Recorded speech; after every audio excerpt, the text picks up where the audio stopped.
Alhamdulillahirabbil alamin wa bihi nasta'in ala umuri dunya waddin wassalatu wassalamu ala asyrafil anbiya'i wal mursalin wa ala alihi wa ashabihi wa man tabi'ahu bi ihsanin ila yaumiddin wa ba'du fa inna asdaqal hadithi kitabullah wa khairul huda huda Muhammadin sallallahu alaihi wasallam syarrul umuri muhdatsatuha fa inna kulla muhdatsatin bid'ah wa kulla bid'atin dolalah wa kulla dolalatin finnar.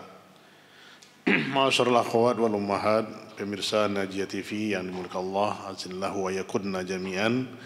Kembali kita bersyukur kepada Allah atas izinnya jualah kita dapat kembali berhadir dalam majelis ilmu yang mulia yang kita laksanakan pada siang hari ini.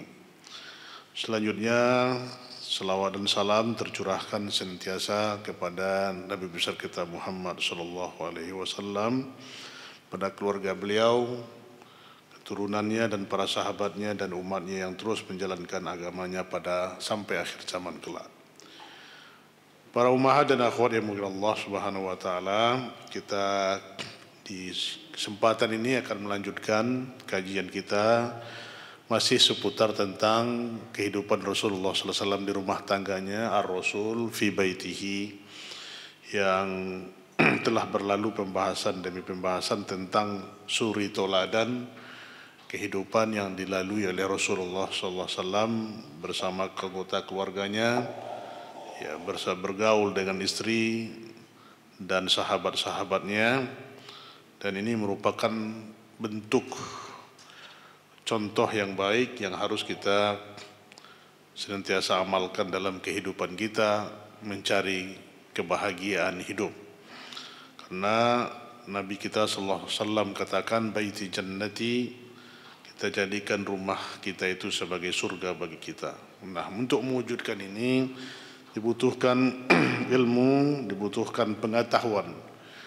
Ya, figur yang paling baik, yang paling pas kita jadikan barometer, kita jadikan pilot project dari adalah rumah tangganya Rasulullah sallallahu alaihi wasallam.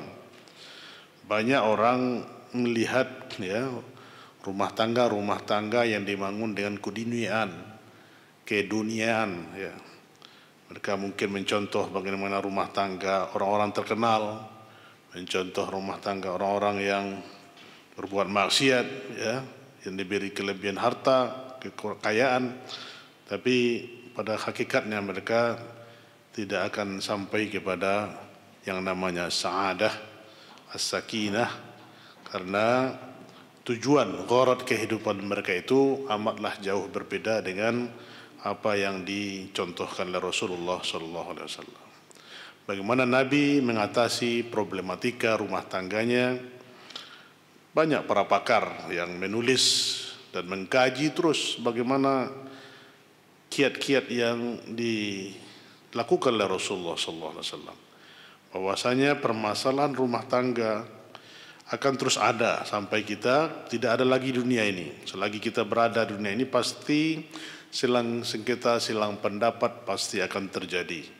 Nah, yang paling baik daripada itu adalah rumah tangga yang dibimbing dengan cahaya ilahi, yang mereka mencari solusi dan keluar, yaitu dibimbing kalam ilahi dengan Al-Quran dan Sunnah Rasulullah sallallahu alaihi wasallam. Maka inilah urgensi kita untuk terus membahas bagaimana kiranya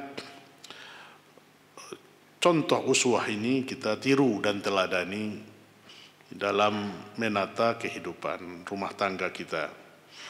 Dan ini yang kita rindu-rindukan, dirindui oleh setiap anggota keluarga, setiap rumah tangga, as-sakinah. As-sakinah, ketenangan, kebahagiaan di rumah-rumah tangga mereka. Para akhwat dan ummahat yang dimuliakan Allah Subhanahu wa taala, kita akan masuk kepada poin ke-13, ya, yaitu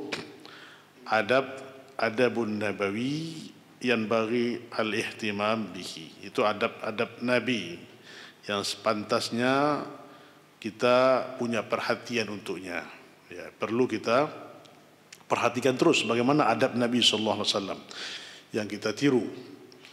Dan Nabi sallallahu alaihi wasallam ya telah mengatakan dalam hadisnya yang sahih, dan ini telah kita bahas pada pertemuan sebelumnya, bagaimana Nabi SAW mengatakan kepada kita umatnya, terutama kepada kaum lelaki, kepada pemimpin rumah tangga, kepala keluarga, yang dengannya mereka menakhodai jalannya rumah tangga ini.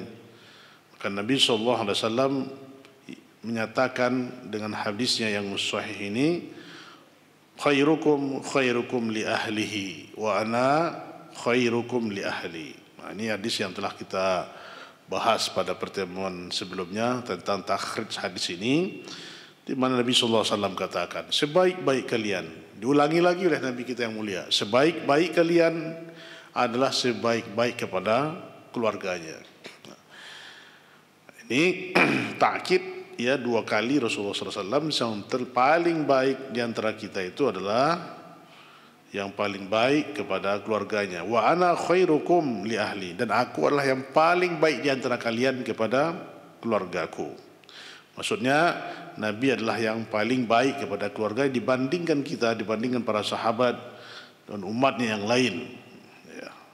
Nah, para ummahat dan akhwat yang dimuliakan Allah dan pemirsa yang dirahmati Allah Taala, di sini Rasulullah SAW menjelaskan kepada kita bahwa di antara sebab-sebab ya, min asbabi fasadil akhlaqil mar'ah,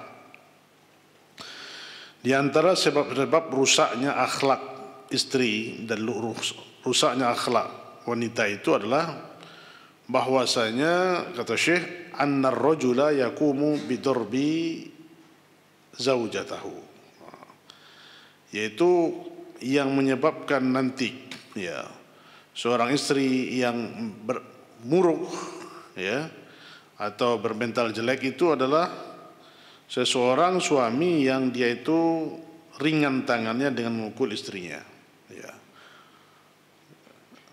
Ringan tangan atau mudah untuk memukul istrinya, dorbol amah, bahkan memukulnya itu seperti dia memukul budaknya ya. Bagaimana lihat itu ikhwat dan akhwat sekalian ya, kebiasaan ada sebahagian kepala keluarga kita kasihan, sangat miris hati kita melihat ada ibu seorang istri yang dipukul oleh suaminya dengan pukulan yang seolah-olah seperti pukulan kepada seorang budak ya. Nah, ini tentu akan berakibat efek yang tidak baik kepada istrinya. Bagaimana ya seorang istri yang menahan ya akan sakit yang dialaminya ya dengan pukulan yang keras. Nah, ini kita lihat bahwa hari-hari ini masih ada di lingkungan kita ya suami yang tega memukul istrinya dengan alasan-alasan yang sangat ringan sekali, alasan-alasan yang sepele ya. Tidak jarang kita lihat ada yang sempat melukai atau menyebabkan cedera kepada istri-istrinya. Ini yang kenal dengan KDRT ya, kekerasan dalam rumah tangga hari ini, yang menyebabkan itu akan berakibat fatal kepada istri. Tentu dengan pukulan ini menyebabkan ya seorang istri tentu tidak lagi mau taat ya kepada suaminya dengan akibat ini. Ya, jadi pukulan seperti pukulan kepada budak. Yujalliduha jild amah, ya, dia memukul seperti memukul seorang budak. Tapi thumma yujami'uha min lailatiha min lailatiha ya. Tapi dia berhubungan malam harinya. Nah, ini tentu rusak. Setelah dipukul siang hari kemudian dia mendatangi istrinya. Inilah ya kata Syekh, wa hadza mafsadun lil akhlaq az-zaujah ayyuma ifsad. Ini menyebabkan rusaknya akhlak seorang istri ya. Tentu akan timbul dendam dan sakit hati ya kepada suaminya yang sangat ringan tangan, dan tentu ini berakibat fatal sekali. Nah, kata Syekh di sini, tidak mungkin kita memukul ya, karena pukulan itu adalah lawan dari mahabbah. Maka seorang suami hendaknya dia menasihati istrinya dengan nasihat yang baik. Istausu bin nisa'i khairan. Nasihatilah istrimu dengan nasihat yang baik. Ini yang dikatakan oleh Rasulullah sallallahu alaihi wasallam. Nah, seorang suami harus paham bagaimana karakter, bagaimana kelakuan. Nah, begitu juga seorang istri harus paham dengan karakter suaminya. Nah, dengan saling memahami ini tentu timbul mahabbah, rasa kasih sayang. Nah, terkadang Bapak Ibu dan akhwat sekalian sudah sekian hidup, ya, sudah lama, tapi masing-masing belum paham dengan karakter pasangannya, ya. Nah, ini tentu akan berdampak tidak adanya keharmonisan rumah tangga. Harusnya dibangun adalah rasa kepedulian, rasa empati, rasa saling untuk mengisi kekurangan masing-masing. Tidak mungkin ya seseorang itu sempurna. Nah, maka seorang suami harus memandang istrinya itu di kekurangan itulah dia sempurnakan. Begitu juga seorang istri, ya, dia menyempurnakan kekurangan suaminya. Nah, saling mengisi ini tentu terbangun komunikasi yang mengakibatkan timbulnya rasa atifah, ya, timbulnya rasa kelemah lembutan, ya, timbulnya rasa mawaddah, rasa kasih sayang, dan timbul pula rasa mahabbah, rasa kecintaan. Nah, ini yang perlu dibangun, ya, para ummahat dan akhwat dan para suami semuanya. Itu di rumah tangga kita itu kita bangun ini atifatun, kelemah lembutan. Lemah lembut, ya, ini akan mendatangkan kebahagiaan, kenyamanan, ya. Bagaimana masa-masa indah yang dilalui oleh pasangan ini dari mulai kehidupan awal berumah tangganya, ya, hendaknya dia sampai langgeng sampai tua dia memiliki sifat ini. Betapa banyak kita lihat contoh ibu-ibu dan para akhwat sekalian, ya, seorang pasangan yang sangat setia, ya, sudah sampai aki-aki atu-atu tetap setia dengan pasangannya. Ini yang kita minta, ya. Nah, saling mengisi kekurangan masing-masing, timbul rasa lemah lembut, ya. Karena sifat lemah lembut ini adalah sifat yang diwarisi dari kepribadian, dan semua itu bisa akan dipelajari, bisa dipraktekkan, tentu dengan ilmu. Dan rasa mawaddah, rasa kasih sayang, bagaimana seorang suami istri itu saling menyayangi satu sama lain, ya. Nah, ini yang perlu diperhatikan, dan rasa cinta, merasa kecintaan yang tulus di hati masing-masing. Bukan mahabbah dibangun dengan gorot aduniawi, ketuduhan gemerlapnya dunia ini, tapi timbul dari hati yang tulus, bagaimana dia betul-betul mencintai pasangannya masing-masing. Nah, jadi ini yang kita perlu perhatikan, ya, bagaimana di rumah tangga itu adab-adab yang telah dipraktekkan oleh Rasulullah SAW dalam membina, membangun rumah tangga yang sakinah, yang penuh dengan kedamaian, penuh dengan canda tawa, ceria, ya, dan tentu akan menjadikan rumah tangga yang langgeng, rumah tangga yang dibangun dengan kebahagiaan. Nah, ini yang kita doakan senantiasa para ummahat yang dirahmati Allah Subhanahu wa taala. Insyaallah, apalagi kita yang sudah mengenal sunnah Rasulullah SAW ini, hendaknya rumah tangga kita itu terdepan dalam mencontoh kehidupan Rasulullah SAW. Bagaimana masing-masing kita itu punya rasa tanggung jawab, ya. Seorang suami tanggung jawab dengan anak dan istrinya untuk membawa terus ketaatan kepada Allah, ya, seperti yang telah kita sampaikan pada pertemuan-pertemuan sebelumnya bagaimana gambaran yang dicontohkan oleh Rasulullah SAW tentang kelemah lembutan, tentang kepedulian dan empati, dan contoh yang paling baik yaitu seorang suami yang bangun di kegelapan malam dengan sholat tahajud, kemudian dia sholat, kemudian dia bangunkan istrinya. Kalau istrinya tidak bangun, dia percikkan air untuk membangunkan istrinya. Subhanallah. Begitu juga kalau istrinya dulu bangun, dia sholat kemudian membangunkan suaminya.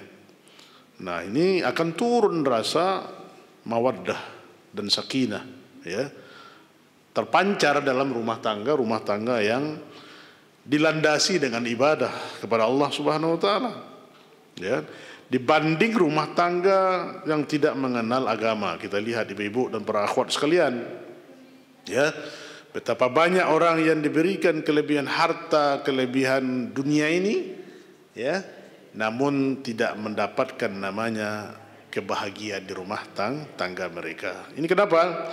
Karena gharatnya, tujuannya itu tadi. Tidak dibangun dengan landasan nilai-nilai agama. Nah, banyak adab-adab yang dicontohkan oleh Rasulullah SAW dalam kehidupan berumah tangga itu, yang berarti pembahasan kita berlanjut dan pertemuan selanjutnya untuk kita terus laksanakan dan contohkan. Nah, kemudian kita lanjut saja ibu, poin ke-14 yaitu wujubu an-nafaqah 'alal 'iyal. Wajibnya mengeluarkan nafkah kepada orang yang dalam tanggungan. Iyal itu dalam tanggungan, nah, kepada anak dan istri. Maka seorang suami wajib memberikan nafkah dalam tanggungannya. Yang tanggungannya itu adalah istri dan anak-anaknya. Maka ini yang utama, dia pertama sekali memberikan nafkah. Nah, bagaimana nanti kita lihat mana yang lebih utama? Seorang suami itu berinfak di jalan Allah, berjihad fisabilillah, memberikan fakir miskin, ya. Nah, mana yang lebih utama daripada dia memberikan istri dan anaknya nafkah? Nah, ini kita lihat. Adalah Nabi kita yang mulia sallallahu alaihi wasallam. Wa kana alaihi salam yunfiqu ala iyalihi bima yaktiru alaihi. Nah, Rasulullah sallallahu alaihi wasallam itu dia berinfak kepada anggota keluarganya sesuai dengan kesanggupannya. Nabi, coba bayangkan ibu-ibu dan akhwat sekalian, seorang nabi, seorang kepala negara, ya. Rasulullah SAW hidup dalam kesederhanaan, ya. Bagaimana sederhananya hidup Rasulullah SAW, padahal dia adalah raja di raja, kepala negara, tetapi dia tidak, ya, memfokuskan dirinya untuk kehidupan dunia ini, dan dia sampaikan kepada istri-istrinya, dan apa akan dikisahkan oleh Allah di dalam Al-Quran, ya, kalau kalian ingin kehidupan dunia ini akan aku tinggalkan, tapi kalau kalian ingin Allah dan Rasulnya, ya, maka mari, ya, bersamaku, kata Rasulullah SAW. Maka kita lihat dalam sejarah, ya, terkadang ada dapur istri-istri Nabi itu tidak berasap. Kenapa? Karena tidak ada makanan yang akan dimasak. Bahkan Rasulullah SAW menjumpai paginya tidak ada makan, kemudian dia berpuasa. Nah, ini yang dilalui. Jadi Rasulullah SAW menafkahi istri, anak-anaknya itu, keluarga itu dengan kesanggupannya. Begitu juga, ya, seorang suami tidak memaksa dirinya di luar kemampuannya untuk memberikan nafkah. Mana yang bisa dia sanggup untuk memberikannya, tetapi dia tidak boleh berpangku tangan, tidak boleh dia, ya, bermalas-malasan dalam mencari rezeki dan karunia Allah ini untuk menafkahi istri dan anak-anaknya, ya. Maka ini tanggung jawab yang dipikulkan kepada suami untuk mencari nafkah. Adapun para istri itu adalah membantu, ya, bukan yang utama. Maka Rasulullah SAW menyuruh para suami, wa amarul azwaj bin nafaqah, maka menyuruh, ya, Rasulullah menyuruh para suami-suami itu untuk mengeluarkan nafkah. Ini maka nafkah wajib. Nafkah wajib itu ada dua, ibu, ya, zahir dan batin, seimbang. Tidak zahir saja tapi harus batin juga. Tidak batin saja tapi harus zahir juga. Ini ialah banyak dibangun dengan cinta saja tapi tidak makan. Kan tidak mungkin makan cinta itu, Bu, ya. Ini. Harus diberikan nafkah. Suami harus berusaha semampunya. Ini dorongan dan motivasi kepada para suami untuk ikhtiar berusaha memenuhi kebutuhan keluarganya. Apa kata Rasulullah SAW dalam hadis yang sahih? Kafa bil mar'i ithman an yudayyi'a man ya'ila. Ini hadis dikeluarkan oleh Imam Muslim dalam kitab zakat, ya. Cukuplah bagi seorang laki-laki itu sebuah dosa, ya. Cukuplah bagi seorang itu dosa besar apabila dia menyia-nyiakan anggota keluarganya. Ini berdosa seorang suami yang tidak peduli dengan kebutuhan nafkah keluarganya, nafkahnya. Maka dia wajib hukumnya mencari nafkah, berusaha, ya, tidak berpangku tangan, tidak menghayal, menggantang asap di langit. Ini, Bu. Yang penting dia berusaha, bahkan mulia mencari pekerjaan. Di dunia ini tidak ada yang tidak, kalau dia mau berusaha, ya, pasti Allah akan memberi rezeki kepadanya. Terkadang di sini ibu dan para khosirin banyak itu yang laki-laki ini, ya, tidak mau berusaha, tidur, ya, kemudian tidak mau bergerak. Yang penting dia bisa makan. Bahkan apalagi kalau istrinya yang mencari. Ini dosa besar baginya. Dia tidak paham tanggung jawab yang dia harus tunaikan kepada istri dan anak-anaknya. Nah, kemudian Nabi kita yang mulia SAW mengatakan, ya, ini perlu dicatat oleh para suami, oleh para kepala keluarga, bagaimana sebenarnya, ya, yang harus dilakukan. Afdalus sadaqah man kana ala zahri ghina wa abda'a bima ta'ul. Seutama-utama sedekah itu adalah orang yang memilikikan kekayaan, ya, yang diberi rezeki oleh Allah Subhanahu wa taala, kemudian dia memulai dengan apa yang dalam tanggungannya. Artinya dia infakkan hartanya itu kepada orang yang dalam naungannya, dalam tanggungannya. Maka ini sedekah atau infak yang paling utama. Jadi sedekah yang paling utama itu adalah sedekah seorang suami kepada istri dan anak-anaknya. Juga dikedegaskan oleh Nabi kita yang mulia sallallahu alaihi wasallam. Dirhamun anfaqtahu fi sabilillah wa dirhamun anfaqtahu ala raqabah wa dirhamun anfaqtahu ala miskin wa dirhamun anfaqtahu ala ahlik a'zamaha ajran alladhi tunfikuhu ala ahlik. Ini, ya, ibu dan sampaikan kepada para suami, dan mendengarkan para suami hari ini, dirham, satu dirham yang engkau infakkan di jalan Allah, satu dirham yang engkau infakkan memerdekakan seorang budak, dan satu dirham yang engkau infakkan untuk orang miskin, ya, dan satu dirham yang engkau infakkan kepada anggota keluargamu, kepada istri dan anakmu, itu lebih utama, lebih besar pahalanya, ya, yang engkau infakkan kepada keluargamu, yang engkau infakkan kepada istri dan anak-anakmu. Nah, di sini ibu-ibu dan para akhwat yang dimuliakan Allah, ya, begitu motivasi dan dorongan yang disampaikan oleh Rasulullah SAW, ya, bagaimana kita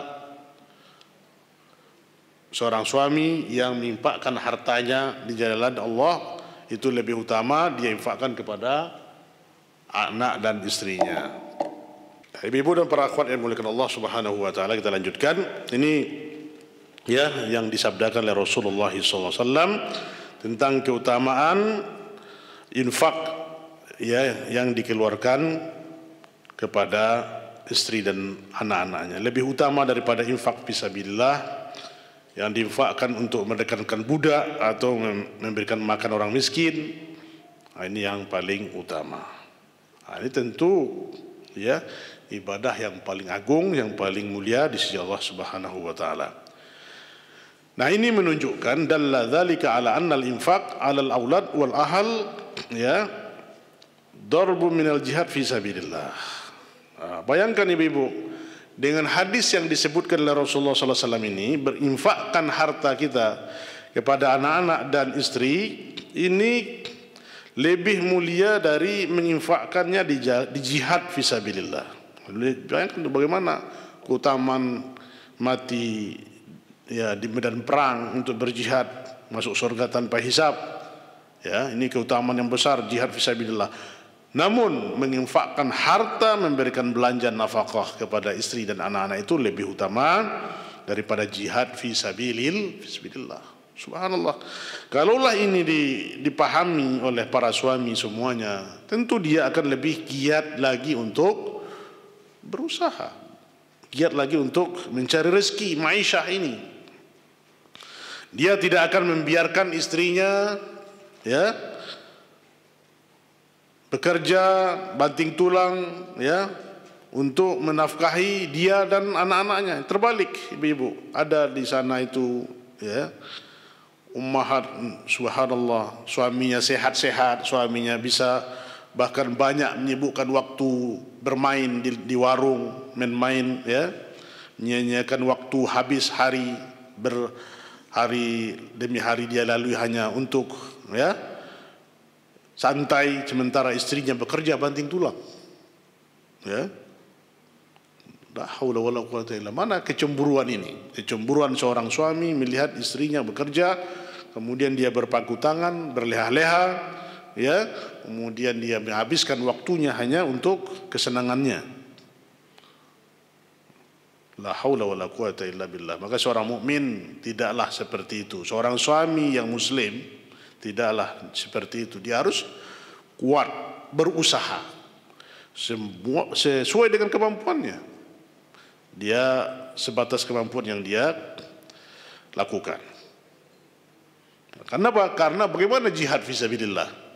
Jihad fisabilillah itu adalah akan bersabung nyawa dan bisa kepala berpisah dari badan, meninggal mati di medan perang. Ya, bagaimana ke semangat para mujahidin fisabilillah. Ini digambarkan oleh Rasulullah SAW, seorang suami yang bekerja keras, membanting tulang mencari nafkah istri dan anak-anaknya itu lebih utama dia daripada berjihad fisabilillah. Ini dorongan dan motivasi yang besar kepada para suami, ya. Hendaklah kita terus berupaya keras dalam berusaha mencari ma'isyah ini. Nah, li'annahu alaihi salatu wassalam wadhaha anna dirham alladhi tunfiquhu ala ahlik afdal min dirham alladhi tunfiquhu fi sabilillah. Lihat gambaran yang disebutkan oleh Rasulullah sallallahu alaihi wasallam dalam hadisnya yang mulia tadi. Karena apa yang dikatakan oleh Rasulullah sallallahu alaihi wasallam bahwasanya dirham, satu dirham yang engkau keluarkan, infakkan kepada keluargamu, istri dan anakmu itu lebih utama daripada dirham yang engkau infakkan fi sabilillah. Terkadang begini ibu dan para akhwat sekalian yang dimuliakan Allah, ada seorang suami itu yang punya hobi apa itu? Ada di sana itu yang hobi mentraktir kawan-kawan dan temannya dengan makanan yang lezat-lezat. Ya. Sementara anak dan istrinya dia tidak pernah nafkahi, bahkan sangat pelit. Ya. Maaf, afwan, ada lagi yang lebih parah dari itu ibu-ibu. Dia lebih doyan memberikan makanan yang lezat-lezat kepada hewan peliharaannya. Ya. Pagi dikasih susu daging, sementara anaknya hanya dikasih ikan teri, ya. La haula wala quwata illa billah. Sehingga mereka bangga, ya. Sementara di rumahnya beras saja saya sulit. Dia tidak peduli. Nah, ini kebalikan bagaimana seorang suami seperti ini menghabiskan waktu, ya, apalagi punya hobi seperti ini. Semoga Allah menjaga kita dan keluarga kita dari hal ini. Ini kesia-siaan, habis waktu umur tanpa ada faedah, ya. Sementara setiap hari pahala kita kurang 1 qirat. Ibu-ibu, ya, kalau ada yang memelihara, anjing di rumahnya, itu berkurang pahala kita berapa? 1 qirat dalam 1 hari. 1 qirat itu berapa besarnya? 1 gunung Uhud, subhanallah. Sementara amal kita berapa qirat kita lakukan 1 hari? Ya, bayangkan. Ini yang dilakukan. Yang lebih ajib lagi, na'udzubillahi min dzalik. Ternyata setelah disensor, ya, setelah di statistik, yang paling banyak hobi ini adalah kita di ranah Minang ini. Nah, ini, Bu, ya. Bahkan satu rumah tangga itu ada yang memiliki anjingnya itu lebih dari 3 ekor. Ya. Nah, ini lebih, subhanallah. Ini yang perlu kita sampaikan juga kepada saudara-saudara kita yang mendengarkan, ya. Allah telah menghalalkan kepada kita semuanya, tidak melarang hal-hal yang mubah. Tapi kalau itu memudaratkan kepada kita, maka ini kita tinggalkan. Apalagi kita tidak sanggup untuk mensamak, ya, berapa najisnya nanti itu yang menyentuh kita, menyentuh pakaian. Kalau tidak, kita akan berbuluan najis setiap hari.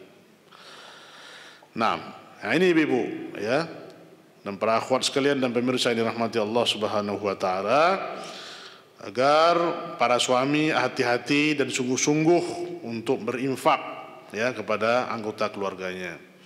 Bahkan ini digambarkan oleh Rasulullah SAW tadi, 1 dirham yang dikeluarkan di sabilillah itu lebih utama kepada keluarga. Wa afdalu minad dirhamil ladzi tunfiquhu ala raqabah ta'tikuha fi sabilillah. Nah, lihat ini. Lebih utama lagi 1 dirham yang engkau infakkan untuk menebus 1 budak.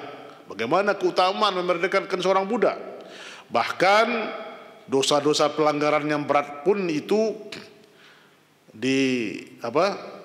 dianjurkan kalau tidak sanggup puasa 9 hari, puasa 2 bulan berturut-turut. Kalau tidak memerdekakan 1 orang budak, kalau tidak memberikan makan orang miskin. Nah, ini begitu keutamaan memerdekakan seorang budak, ya, pahala yang sangat besar sekali. Maka para sahabat Nabi SAW ridwanullah alaihim jami'an, mereka bersungguh-sungguh untuk memerdekakan budak, karena budak itu adalah, dia itu budak, tidak seperti manusia merdeka, ya. Lihat Abu Bakar yang memerdekakan Bilal, ya, sehingga Bilal menjadi pahlawan Islam, ya, menjadi muazzin Rasulullah sallallahu alaihi wasallam. Ini lebih mulia, ya, daripada engkau memerdekakan seorang budak fi sabilillah.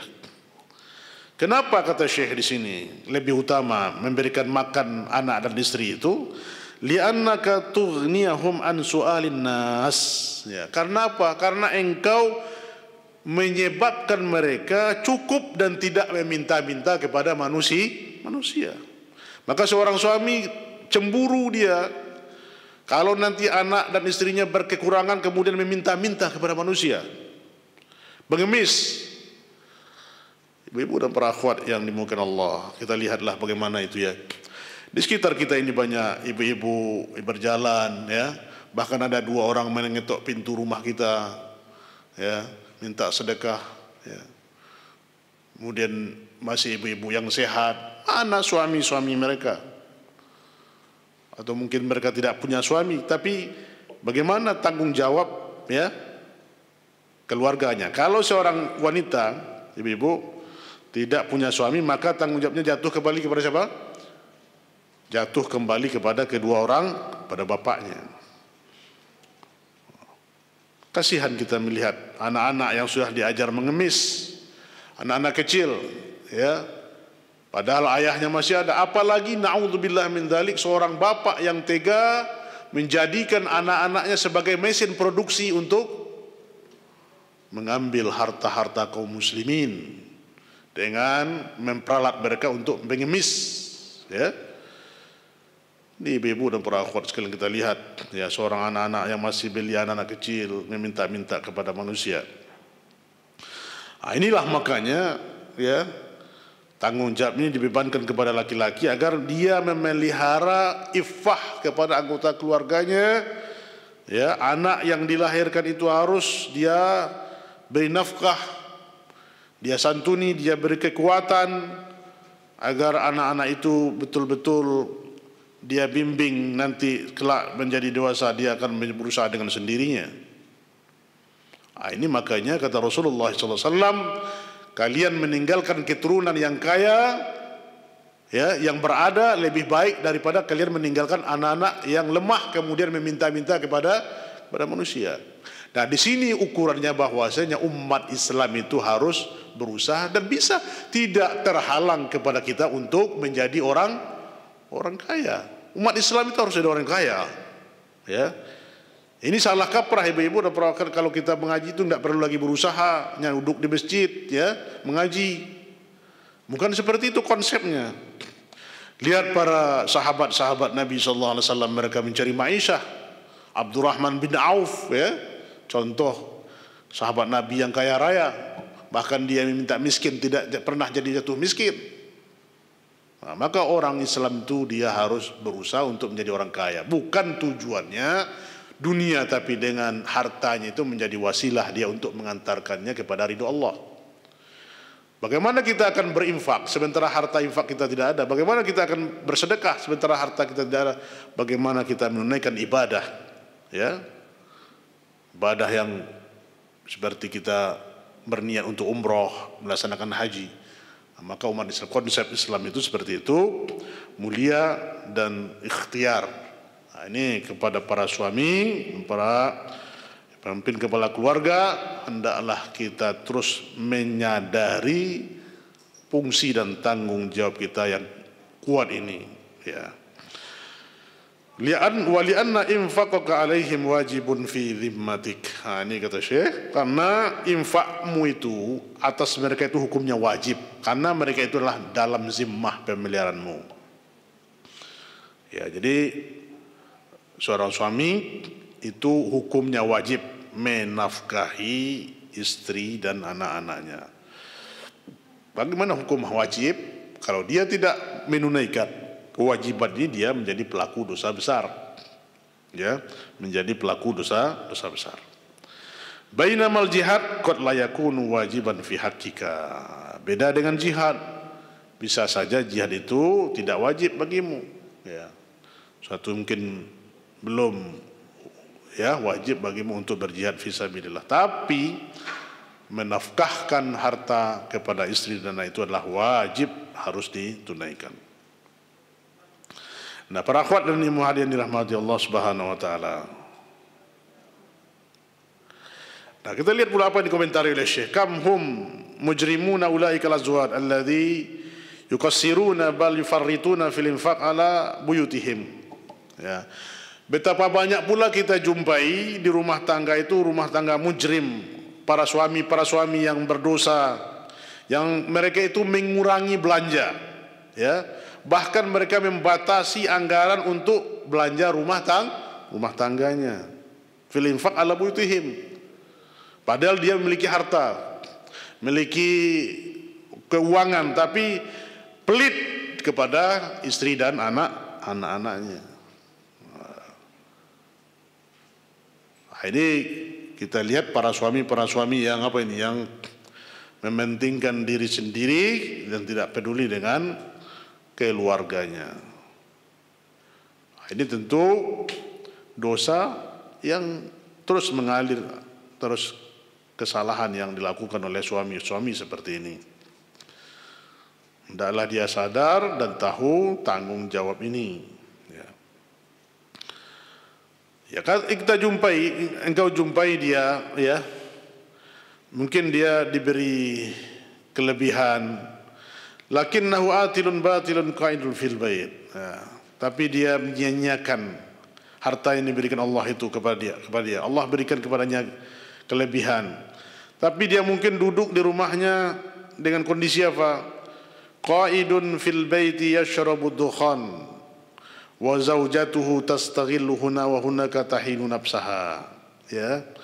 Ada di sana itu, kata Syekh, ada seorang suami yang duduk mengisap rokok, ya, yashrabud dukhan, ya, santai. Sementara istrinya sibuk untuk mencari kesana dan kemari untuk menutupi kebutuhan rumah tangganya. Nah, ini tentu seorang suami yang tidak peduli dengan tanggung jawabnya ini. Dan mungkin kata saya, warubbama tata'arradul i'rad ar-rijal waliyadzu billah, ya. Mungkin juga akan lihat bagaimana seorang suami yang tidak cemburu waliyadzu billah, ya, kepada istrinya.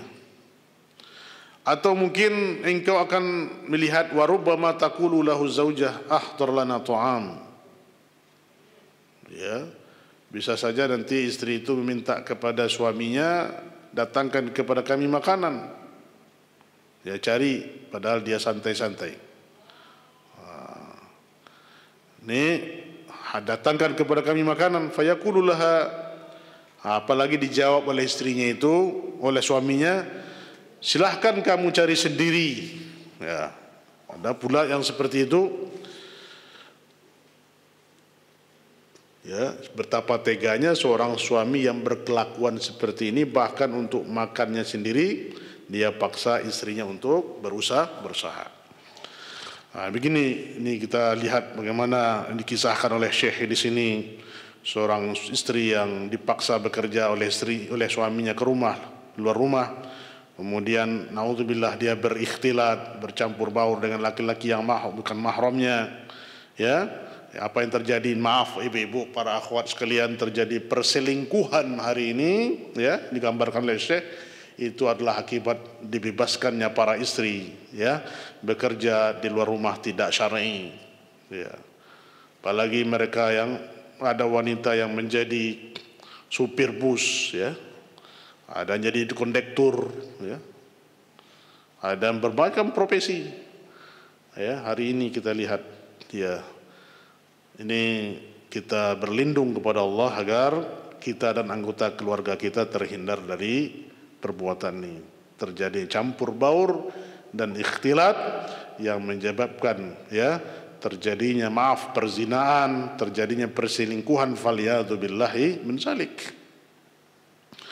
yang menyebabkan keretakan rumah tangga dan bubarnya rumah tangga ini. Nah, tentu ini akibat siapa? Akibat kesalahan fatal itu adalah kepada suami yang tidak cemburu kepada istrinya, ya, keluar rumah bergaul dengan laki-laki lain. Nah, ini dia keberkan apa? Fahadhihi akibatun takhla zaud an zawajibatihi. Ini akibat apa? Akibat daripada suami yang tidak peduli dengan kewajibannya. Dan ini akibat berbahaya. Hari akhir ini terjadinya percampuran khalwat antara wanita dan laki-laki yang ajnabiyah, faliyadzu billahi min zalik. Ibu-ibu dan para akhwat sekalian, kita lanjutkan sedikit lagi di poin ke-15 tentang Rasul fi baitihi, yaitu musyawarah an-Nabi alaihi salam nisa'ahu. Itu Nabi SAW bermusyawarah dengan istrinya. Ya, sekalipun Nabi wa ma'anna an-nabiyya alaihi salatu wasallam kana muayyidan bil wahyi. Jadi sekalipun Nabi kita itu, Nabi yang mulia alaihi salatu wasallam, dia itu adalah diturunkan kepadanya wahyu, tetapi tetap dia bermusyawarah dengan istrinya, ya. Wa ma dzalika kana yushawiru nisa'ahu sallallahu alaihi wasallam. Jadi ibu-ibu dan para akhwat sekalian, lihat bagaimana Rasulullah sallallahu alaihi wasallam, ya, dia bermusyawarah, bernunakish, ya, kepada istrinya tentang perkara-perkara rumah tangga, ya, tidak saja perkara rumah tangga tapi masalah kepemimpinan dan perkara umat. Nah, lihat bagaimana, ya. Karena istri itu li'annal mar'ah laisat abdan yunfisil awamir fahasbi. Ini kata Syekh. Karena istri itu tidaklah dia itu seorang abdan, Tidak diibaratkan seorang budak yang engkau bisa saja memerintahkan seenaknya sesuai dengan kehendak hatimu. Tapi lihat, sepantasnya engkau yang bagi an tastashara khususan fi sa'nil bait wal usrah. Jadi anjuran kepada suami agar engkau bermusyawarah lebih khusus lagi adalah dalam masalah rumah tangga, ya, dan penataan rumah tangga. Nah, ini lihat Nabi kita yang mulia sallallahu alaihi wasallam, dia bermusyawarah dengan Ummu Salamah istrinya. Dalam mengatur apa? Tidak saja dalam mengatur rumah tangga, tapi dia mengatur urusan kaum muslimin. Fi amri am min umuril muslimin. Ya, begitu pentingnya ibu-ibu dan para akhwat sekalian, apalagi ibu-ibu yang mendampingi pejuang dakwah, ya, mendampingi guru, mendampingi ustadz. Nah, ini subhanallah, tentu antunna adalah lebih utama memberikan motivasi, ya, kepada suami dalam mengemban risalah ini, karena mereka, ya, banyak menghadapi masalah di rumah tangga, masalah bersama umat, ya. Nah, begitu Ummu Salamah memberikan masukan kepada Rasulullah SAW dalam mengatur urusan kaum mukminin. Kenapa? Karena bisa saja nasihat pendapat dari istri itu akan membukakan jalan keluar dari permasalahan yang dihadapi oleh suami itu. Ya, nah ini contoh yang harus kita tiru, teladani ibu. Jangan menyebabkan kita juga, ya, membebani suami kita dengan masalah yang ruwet di luar, ditambah lagi masalah yang rumit di rumah. Itu bertambah ruwet jadinya kehidupannya. Harusnya kita memotivasi suami untuk, ya, mengatasi masalah yang dia jumpai. Terkadang masalahnya sangat berat, ada urusan kantor, urusan pekerjaan, urusan muamalah, urusan bisnis dan segala macamnya. Dia seharusnya curhat dengan ibu-ibu dan para akhwat sekalian, ya, para istri-istri, untuk bisa menjadikan solusi. Nah, fa kaifa idza kana amran khassan yata'allaqu bil bait wal aulad? Bagaimana pula dengan urusan yang khusus yang berkaitan dengan rumah tangga dan anak-anak? Ini lebih utama. Maka ibu-ibu harus berdiskusi bersama suami, dan suami harus berdiskusi, bermusyawarah dengan istri dalam mengatur bagaimana mendidik anak, bagaimana, ya, apa yang kita cari gurunya, kemana mengajarinya. Kalau tidak sanggup, kita sekolahkan kepada sekolah-sekolah Islam, sekolah sunnah, ya, di rumah diperhatikan, tidak hanya diserahkan kepada ustadznya, tapi juga kita di rumah senantiasa mengawasi anak-anak kita.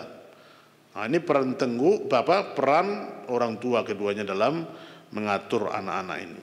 Hadza min babi aula an taqifal mar'ah alai. Ini lebih utama sekali, kata Syekh, yaitu kalau seandainya istri berdiri seperti ini. Maksudnya apa? Dia membantu suaminya untuk mengatur, memberikan nasihat, ya, kepada suaminya dalam mengatur rumah tangga. Dan juga dia wa an ya'khuzaz zawj ra'yaha fih.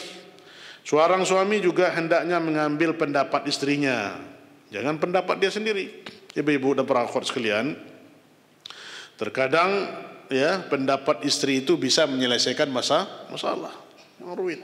Maka para suami jangan menyimpan rahasia sendiri dalam masalah ini. Hendaklah dia ceritakan kepada keluarganya. Nah, ini yang dilakukan oleh Rasulullah SAW, ya. Wal faslu al-zawat fil akhir, ya, untuk lebih baik, ya, bermusyawarah. Ini bukanlah bermusyawarah ini itu menyebabkan seorang suami menjadi hina, walaysa hadza minadz-dzul, ya. Jadi bermusyawarah dengan istri itu bukanlah suatu kehinaan. Ada yang beranggapan di sana kalau nanti kita minta pendapat sama istri itu menyebabkan kita berada dalam kekangan istri. Ya, seperti yang disangkakan oleh sebagian manusia, ya. Ada yang mengatakan kalau dia bermusyawarah dengan istrinya, itu nanti istrinya akan menghukumi dia atau seperti apa? Seperti pelana di atas himar itu yang tidak punya kekuatan, ya. seperti dia itu dikendalikan oleh istrinya.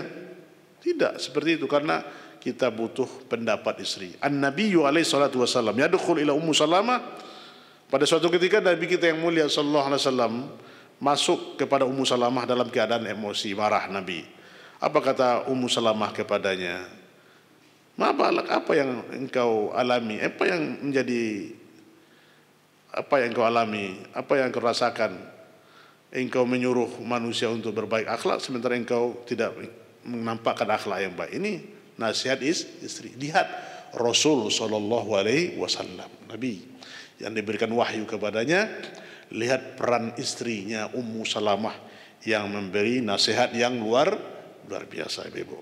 Nah, maka nasihat ibu, ya, musyawarah pendapat para ummahat kepada suami itu akan memberikan motivasi yang sangat luar biasa kepada suami.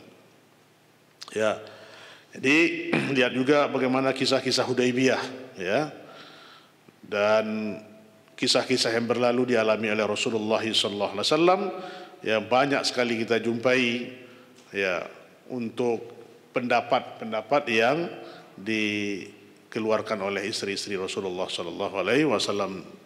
Maka tidak sepantasnya fala yanbaghi lirajul an yabkhas ra'yal mar'ah.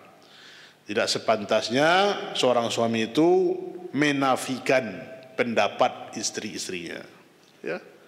Apalagi lebih khusus kepada mengatur dalam urusan rumah tangga dan mengatur masalah istri, masalah anak-anak perempuan, wa tarbiyatul aulad, dan mendidik anak-anak laki-laki. Nah, ini ya pentingnya kedua belah pihak itu untuk saling bermusyawarah.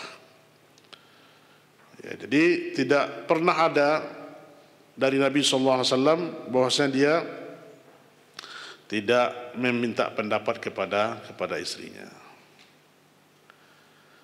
Ya, karena ini yang dipraktekkanlah Rasulullah sallallahu alaihi wasallam. Nah, ibu yang dirahmati Allah Subhanahu wa taala, itu ya mungkin 3 poin pada sore ini kita bahas, insyaallah tidak berapa poin lagi bagaimana Rasulullah sallallahu alaihi wasallam di rumah tangganya ini akan mendapatkan faedah kepada kita. Tadi ada adab-adab Nabi sallallahu alaihi wasallam yang perlu kita lakukan, kita praktekkan. Kemudian nafkah, ya, seorang suami wajib menafkahi istri dan anak-anaknya, bahkan lebih utama daripada berjihad fisabilillah, berimpak kepada fakir miskin, dan juga peran penting dalam terus bermusyawarah dengan suami dan istri, ya, agar terjalin terus rasa keharmonisan rumah tangga, ya.